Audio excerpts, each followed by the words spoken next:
How many of you geekettes have walked alone somewhere at night and felt scared? According to this week's poll, 100% of my female geeks said you felt scared before. I can't count the number of times I've walked alone super late at night and hidden my keys in between my fingers, and I know you all know what I'm talking about. Well, the murder of 30-year-old Sarah Everard in London this month while she was walking home has unleashed fury among women in the UK and around the world for the violence that women suffer.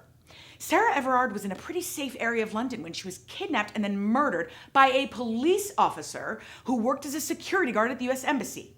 Yeah, you heard me right. A cop did this. So a large group of women in London held a vigil over the weekend for Sarah Everard. And they were warned not to go because of COVID restrictions, but they went anyway to pay their respects and peacefully voice their outrage. And the police reaction has left the world pretty stunned.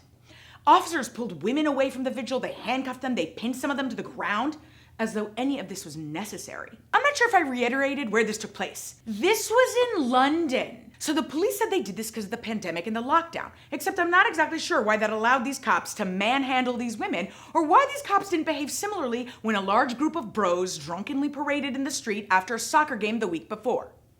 British politicians have expressed outrage at the police, and women around the world are standing up to voice themselves against this violence, and also to say that this could have been any one of us. In fact, the World Health Organization just published a report saying that 1 in 3 women globally, I want to repeat that. 1 in 3 women. So around 736 million women have been subjected to physical or sexual violence in their lifetimes.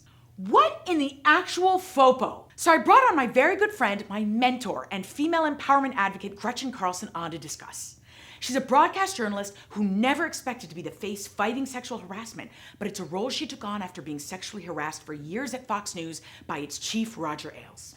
Gretchen is the co-founder of Lift Our Voices, and she's the author of Be Fierce, Stop Harassment and Take Your Power Back.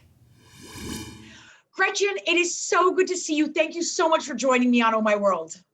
Of course. Thanks for having me. Great. Well, you are coming on at the perfect time because I see, over the last year and with what's happened in the UK, this growing fury among women against violence and harassment they face. But how do we get to the next step? What can we do to actually affect change, whether it's the culture or just reach a solution to this problem? Legislatively, we can do a tremendous amount to try to curb and stop the violence against women. But one of the major lessons that I've learned over the last 4.5 years since I sued Roger Ailes at Fox News for harassment is that men are a huge part of this equation. So as women, we're really great at getting together and saying, yes, we need to get all this stuff done and we need to use our voices more and we need to speak up, and that's all really essential.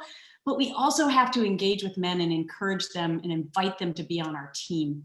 As long as they continue to rule the world and pretty much rule almost every major corporation, they're making all the decisions of hiring, firing, promoting, harassing or not, and the kind of policies that they put in place, equal pay. And so we need to invite them in to say, this is not a male bashing exercise. This is how can we come together, men and women, to try and solve these problems? And it really stops at the top, Hagar. That's what I've learned. So if men are in charge of all these companies, then we need to educate them that the buck stops with them.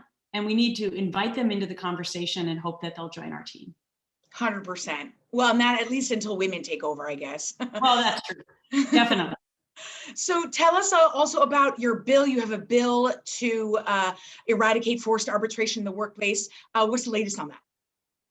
Yeah, so people don't even know if they have this in their work contracts. So go look right now if you have an employee contract. Forced arbitration means if you have any kind of dispute at work that you would never envision getting into, that you, no matter what, cannot go to an open jury process. You go into something called forced arbitration, which is a secret chamber, and it's forced upon you that forever you'll have to be secret about it. So for harassment cases or gender discrimination or race discrimination, nobody ever knows about what happens to you. And so I've been working for the last 3.5 years on the Hill to get rid of this, to not allow companies to force you into this secret chamber and hide their dirty laundry. I testified before House Judiciary a month ago, and I'm really excited that the bill is going to be introduced again in the House and the Senate, and that this thing will get passed into law. And Hagar, it is a game changer for women and for men and for minorities in the workplace.